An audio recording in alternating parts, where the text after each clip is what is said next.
जय हिंद साथियों, मैं एक जरूरी मुद्दे पर बात करने के लिए आप सभी से जुड़ रहा हूं। बात कर रहे हैं हम आर्थिक और सामाजिक न्याय की। बात है दशकों से गरीबी के भंवर में फंसे एक बड़े वर्ग की, जिसके लिए सरकार ने ईडब्ल्यूएस नाम से आरक्षण दिया।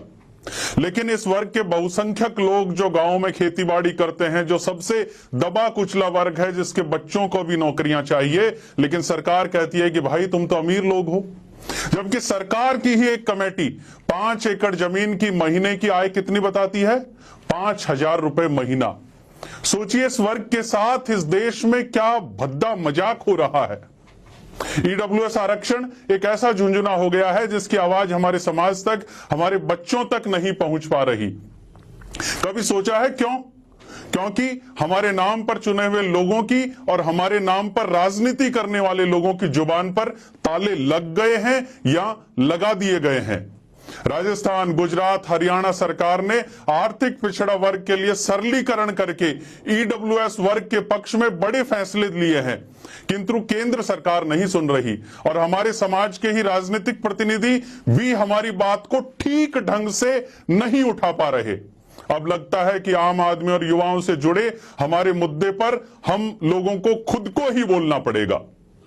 साथियों, देश बहुत जल्दी चुनाव के बीच में जाने वाला है और चुनाव से पहले हमें जरूरत है हमारे हक के लिए, हमारे हकूक के लिए एक साथ लामबंद होकर सरकारों से मजबूती से अपना हक मांगना सीखें। इसलिए मेरी आप सभी से अपील है कि देश में लोकसभा चुनाव से पहले हमारे प्रतिनिधियों से जवाब मांगे कि आपने ईडब्ल्यूएस वर्ग की बात को कहां तक पहुंचाया।